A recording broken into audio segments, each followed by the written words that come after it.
안녕하세요. 이재범 목사입니다. 6월 셋째 주 가정예배 오신 여러분들을 환영하고 축복합니다. 오늘도 가정예배를 통해 하나님의 풍성한 은혜를 경험하는 우리 복된 가정들 되실 수 있기 바랍니다.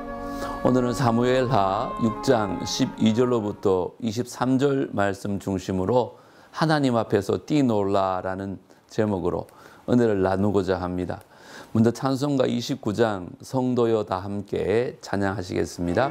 성도여 다 함께 할렐루야 아멘. 주 찬양하여라 할렐루야 아멘. 주 보좌 앞에서 택하신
오늘 우리 가정해 주시는 하나님 말씀은 사무엘하 6장 12절로부터 23절입니다.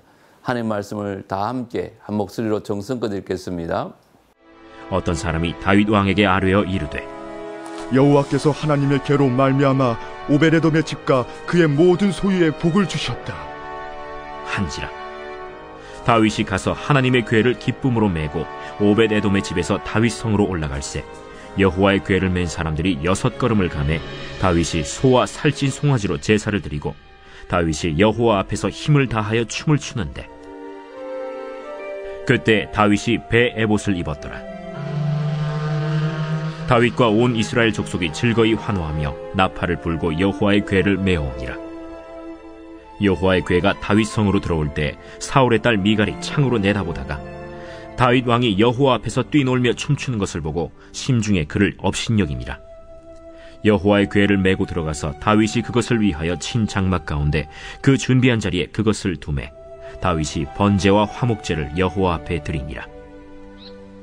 다윗이 번제와 화목제 드리기를 마치고 만군의 여호와의 이름으로 백성에게 축복하고 모든 백성 곧 온 이스라엘 무리에게 남녀를 막론하고 떡 1개와 고기 1조각과 건포도 떡 1덩이씩 나누어 주매 모든 백성이 각기 집으로 돌아가니라.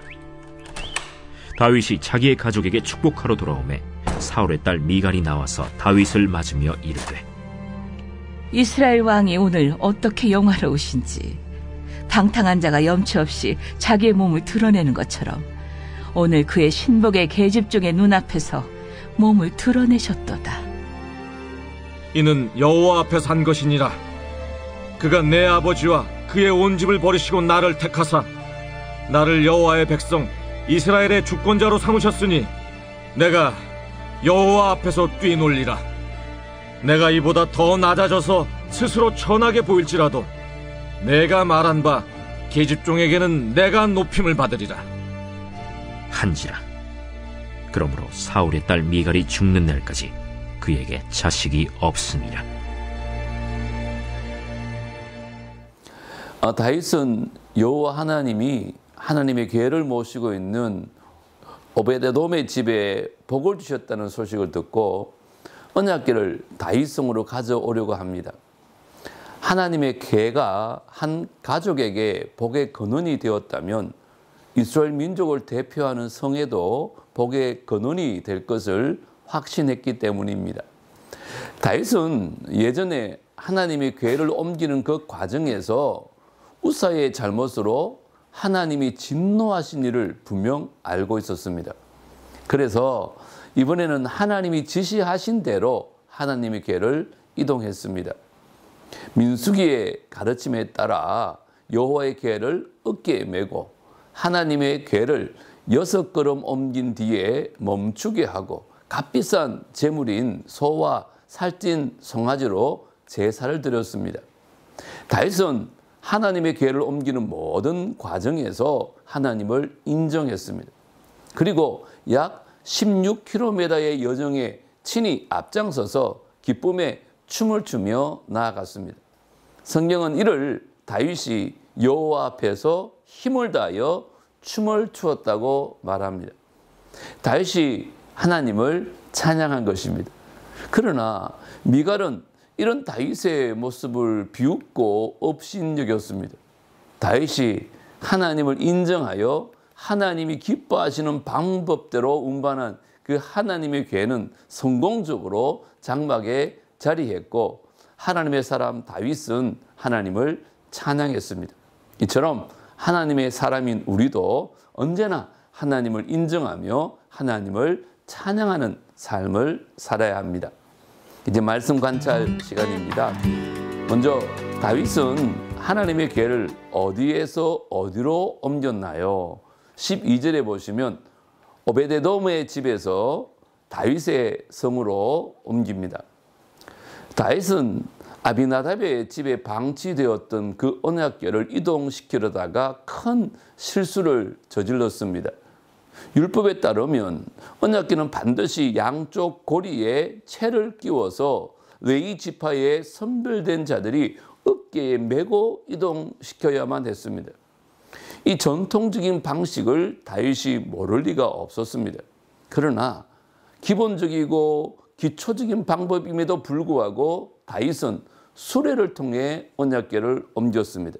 그 결과 이동 중에 소들이 날뛰는 일이 일어났고 우사가 흔들리는 법궤에 손을 댔다가 죽는 일이 벌어졌습니다.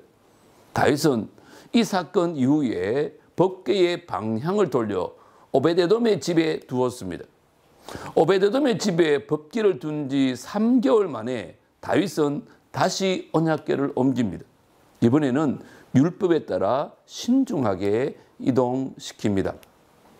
두 번째는 미갈이 하나님 앞에서 뛰놀며 춤추는 모습을 보고 지적하자 다윗은 어떻게 반응하나요? 20절로부터 22절에 내가 여호와 앞에서 뛰놀리라. 하나님의 궤가 천천히 다윗성으로 전진하고 있습니다. 다윗은 감격하며 즐거워했습니다. 하나님의 궤 뒤로 수많은 군중이 함께하며 환호하고 있습니다. 그 기쁨의 행렬 중심에 다윗이 있습니다. 다윗은 왕으로서 그 대열에 있는 것이 아니라 하나님 앞에 선 어린아이처럼 그 속에서 춤추며 기뻐하고 있습니다. 마치 오랜 출장을 다녀온 아버지를 반기는 어린아이처럼 하나님의 궤를 그렇게 맞이하고 있습니다. 그 모습이 다윗의 아내 미갈의 눈에 거슬렸습니다. 미갈은 왕으로서 채통을 지키지 못했다며 다윗을 나무랍니다. 이때 다윗은 이렇게 말합니다. 다윗이 미갈에게 이르되 이는 여호와 앞에서 한 것이니라. 그가 내 아버지와 그의 온 집을 버리시고 나를 택하사 나를 여호와의 백성 이스라엘의 주관자로 삼으셨으니 내가 여호와 앞에서 뛰놀리라. 다윗은 하나님을 전심으로 기뻐하는 사람이었습니다. 하나님 앞에서 다윗은 왕이 아닌 어린아이와 같이 하나님을 사랑하고 즐거워하는 하나님의 자녀였습니다. 이제 말씀 적용 시간입니다. 오늘도 주부에 나와 있는 두 가지 문제를 가지고 각자의 생각들을 나누는 시간을 가지려고 합니다. 먼저 내 인생에서 가장 기쁘고 행복했던 순간은 언제였나요? 두 번째, 다윗처럼 하나님 앞에서 기뻐서 춤추고 뛰놀았던 적이 있나요? 그때의 상황을 가족과 한번 나눠보시죠. 이제 인도자와 함께 나눔을 하시고 대표자가 주배에 따라 마무리 기도하시고 주기도문으로 예배를 마치시면 되겠습니다. 오늘도 은혜로운 시간 되시기 바랍니다. 여러분 모두 사랑하고 축복합니다. 우리 다음 주에 뵙겠습니다.